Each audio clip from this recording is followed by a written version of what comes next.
Hey everyone, Piano Man Chuck here. Today I have with me two Kawais.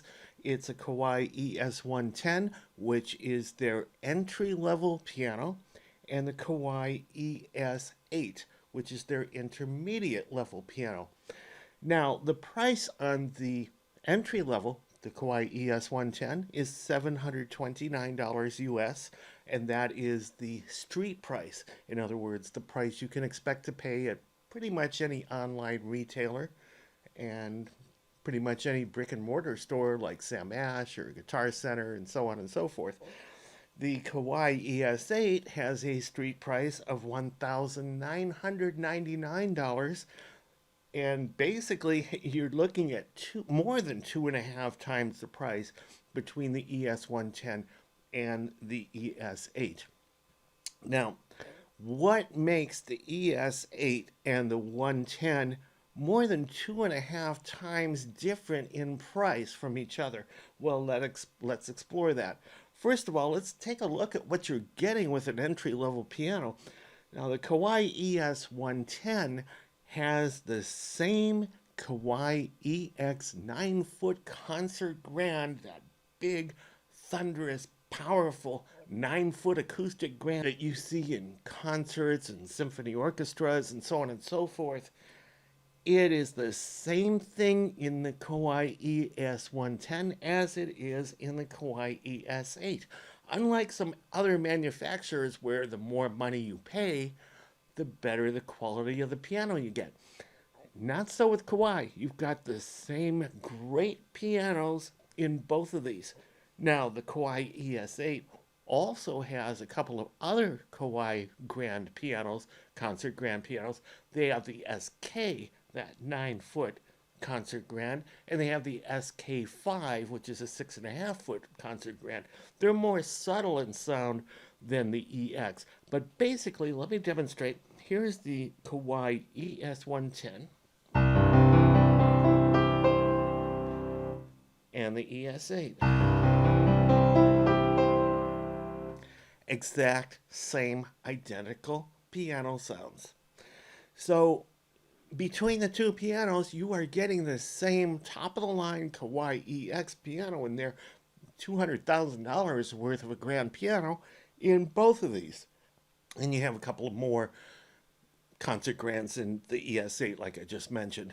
But right now, let's focus on the EX. Now, the difference between these two is you can have more control as to how you tailor that concert grand. So basically, say like reverb, you have a few reverb settings in the ES110, and you have many more reverb settings in the ES8. So between the two, yeah, you can control reverb a lot more, but there's more than just reverb, so you can tailor it a lot more.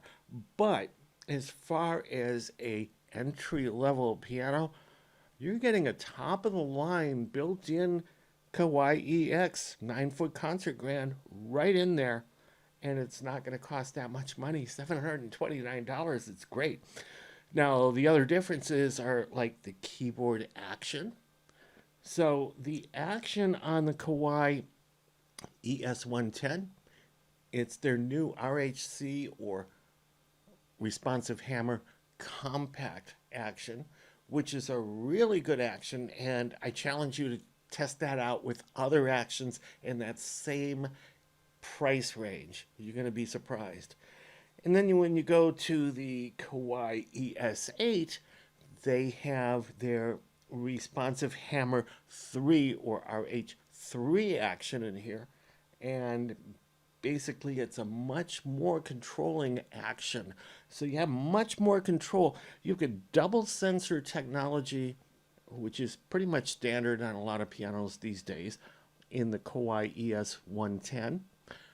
You have triple sensor technology on the Kawai ES8. So we got a big difference here. The Kawai ES8 has counterweights on it, and it has that ivory touch to it, whereas opposed to just the matte touch on the ES110. So the other thing is this ES110 is all plastic. completely plastic. That brings the weight down to just 26 pounds. On the ES8, it's all metal with wood side panels. And that, of course, adds to the weight. So you got two things adding to the weight here. Not only the metal case and the wood side panels, but the better piano action means longer keys, more things that are built into those keys to control the action, and so on and so forth. So basically, you're looking at about 49 pounds, 49 pounds versus 26 pounds.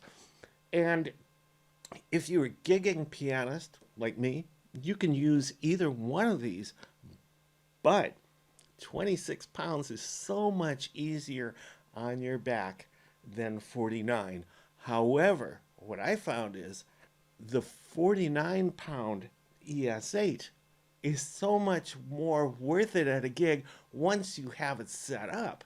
I mean, getting to the point where you set it up, that's another story. But once you have it set up, you're more like you feel like you're at a acoustic piano, and that gig is going to go so much better. So let's explore some of the more differences between these two besides the prices and the case and so on and so forth.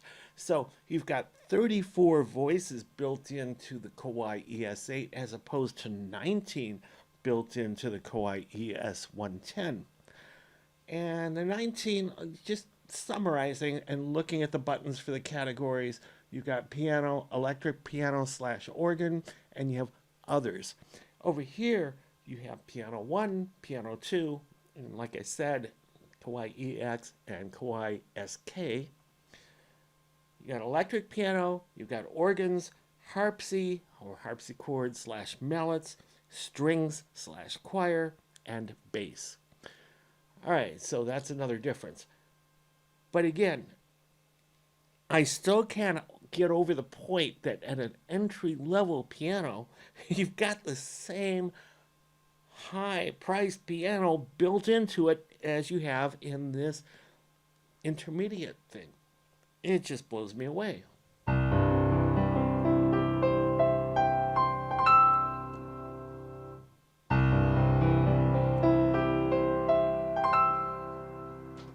Same thing. It's great. So basically, if you're taking either one of these to the gig, you got the same great piano built in, and that's what I love about it. So if I want to save my back, I would take something like the Kawai ES110. But if I really want to enjoy myself at a gig and feel like I'm more at an acoustic piano, I'll take the ES8. And it depends on what kind of gig you're going to, because these both have built-in amp and speakers, but it's a little bit different. The amp and speakers on the ES110, there's 7 watts per channel, so 7 watts on the left, 7 watts on the right, 14 watts total.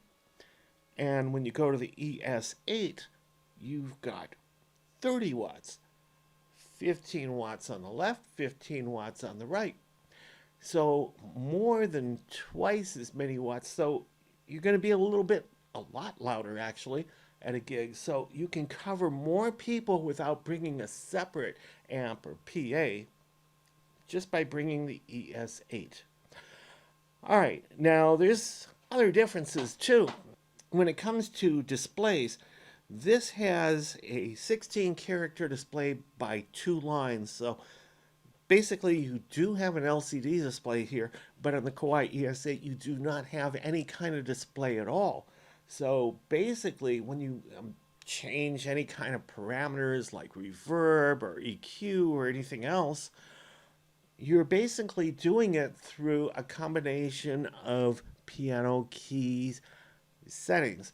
You're going to hold down the function key and press any one of these keys to get to a certain function, or you're going to press down one of the instrument keys like piano and another key to get to something like reverb. And other things like the Kawai ES8, they have a switch on the back to turn on or off the built-in speakers. So if you're going through the an amplifier whether you're at a venue or at your own private studio or whatever, you can turn off the built-in amp and speakers with a switch on the back. And to do the same thing on the Kawai ES10, you have to hold down the function key and hit this key over here, a C sharp, the top C sharp, or to turn it on, you hit the D sharp. So that's a little bit of a difference, but you get to see what you're doing with a lot of the other functions on the screen, as opposed to having a printout with you, which is just 2 pages, to show you what all the functions are on the ES8 so that you can hold down the appropriate button and hit the appropriate piano key to achieve what you can achieve here by using the LCD screen. Okay, now there's a couple other differences. Now, both of these are built strictly for piano, so you're not going to see anything like a mod key or a pitch bend key. Those are more for synthesizer-oriented things or for keyboardists, but basically these are built for pianists. So no mod key or modulation key and no pitch bend key. You don't really need it. So because of that, you've got your 88 keys on each one of these, just like this, but to make it more elegant, you've got an extra inch on each side over here, as opposed to here. To make it feel more like you've got a real piano here, you've got this these side blocks of wood over here that are highly polished. And by the way, either one of these you can get in black or snow white. And if you're doing wedding gigs, it's kind of cool to have a snow white piano. Really cool. Okay, now the Kawai ES110 has some things built in that you don't find in the ES8. So if you're a beginning pianist, and since this is an entry-level keyboard, it's for beginning pianists. So you're going to get things like the Bergmuller 25. It's the 25 etudes, and you've got the Opus 100. You got Alfred's piano book built into this with book level 1A and 1B built in. So if you're learning piano, this is really going to help you out with the Kawai ES110. It's really great. It also has Bluetooth as opposed to USB over MIDI with the ES8. Now, Bluetooth, there's a whole ton of apps available on iOS for your iPhones.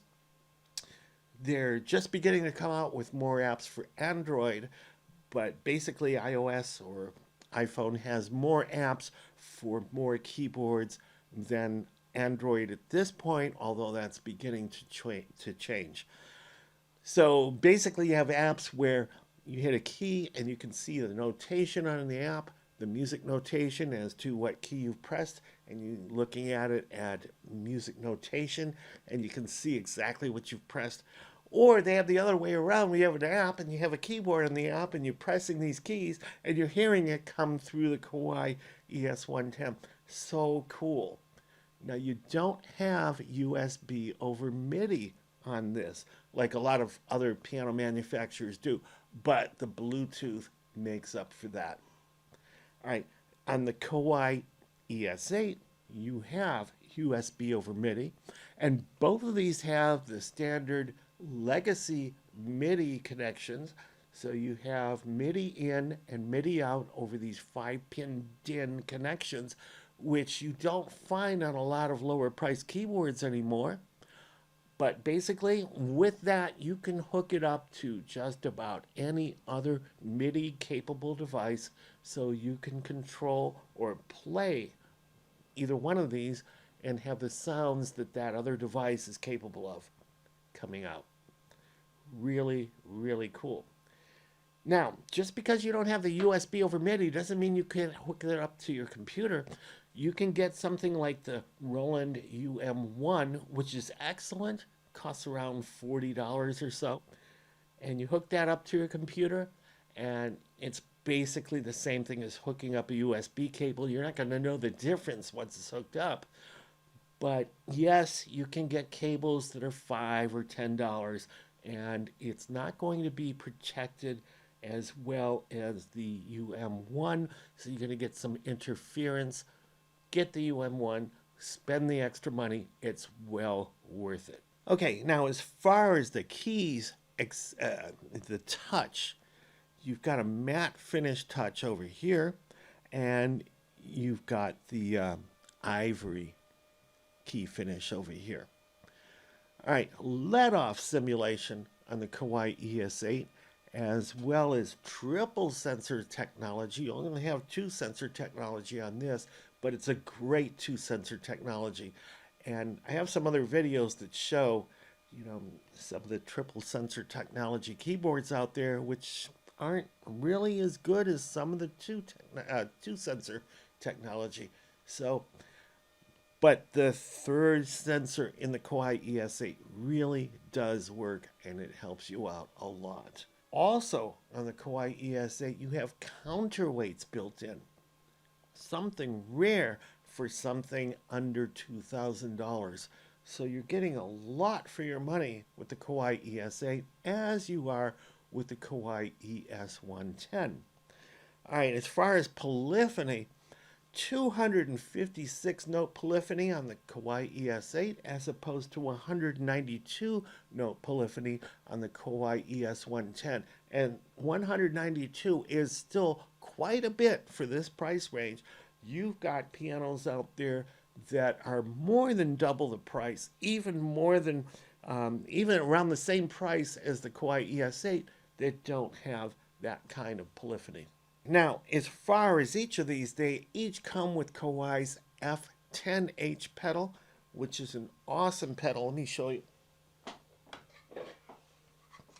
It's a damper or sustain pedal, and basically, it's a half damper pedal too.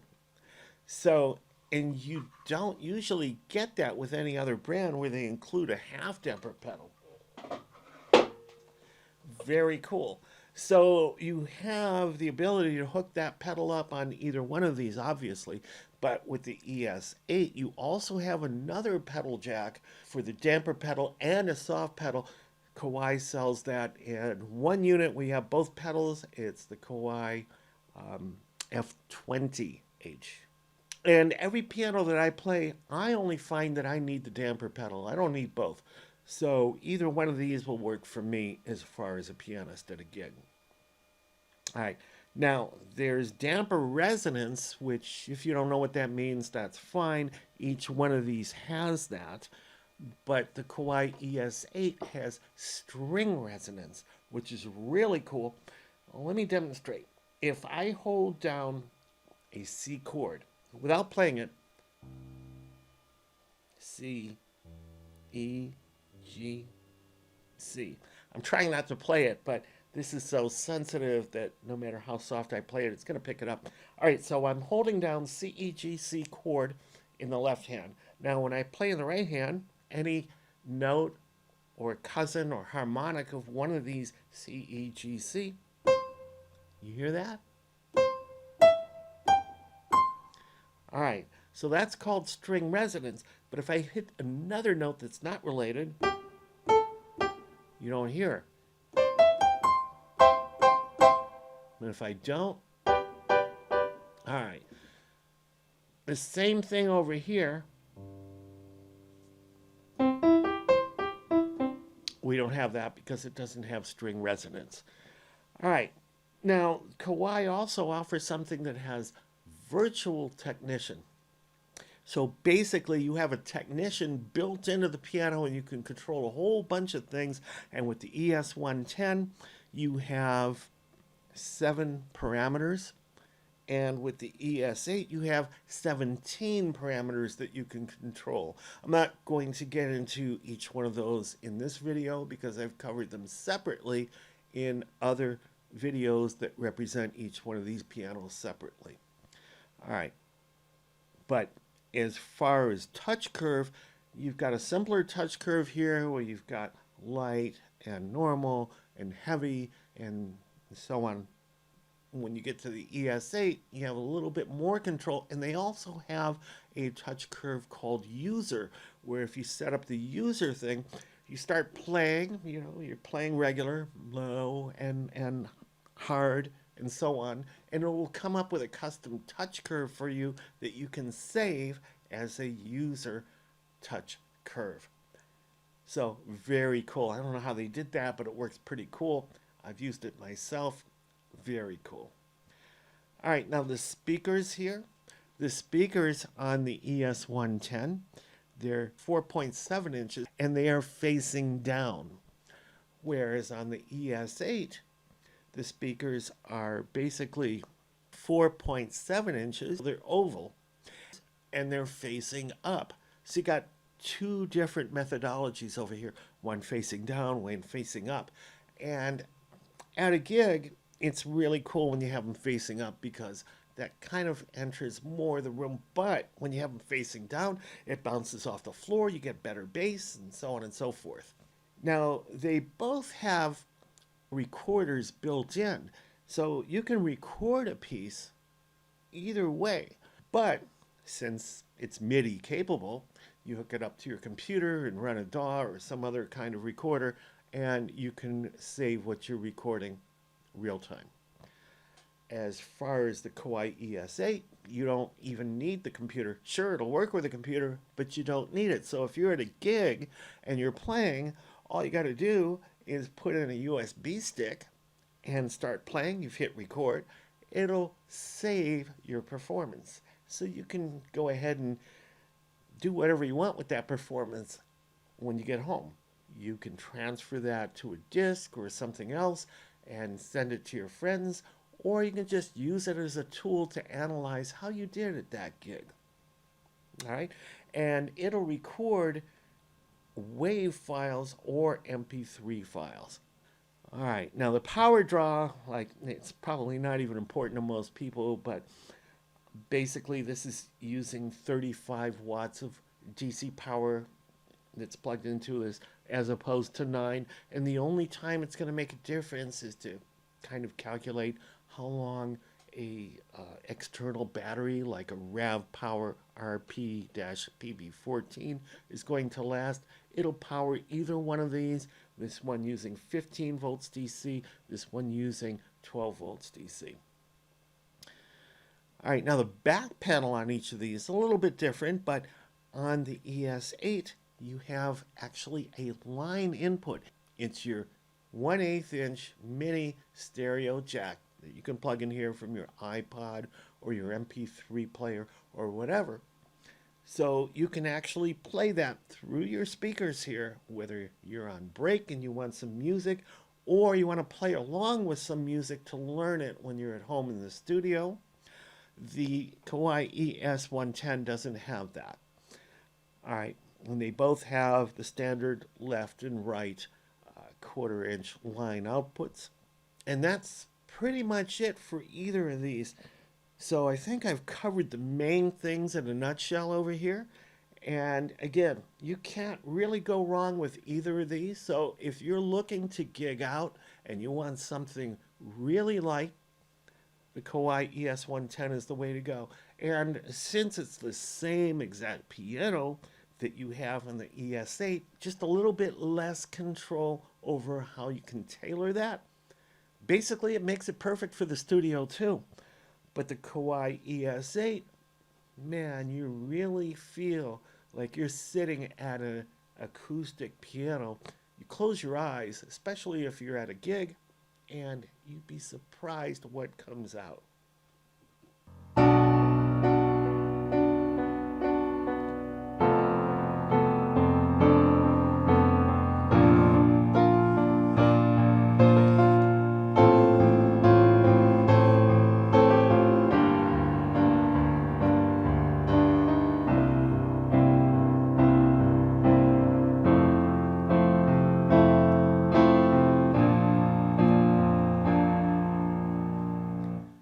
Piano Man Chuck, peace out.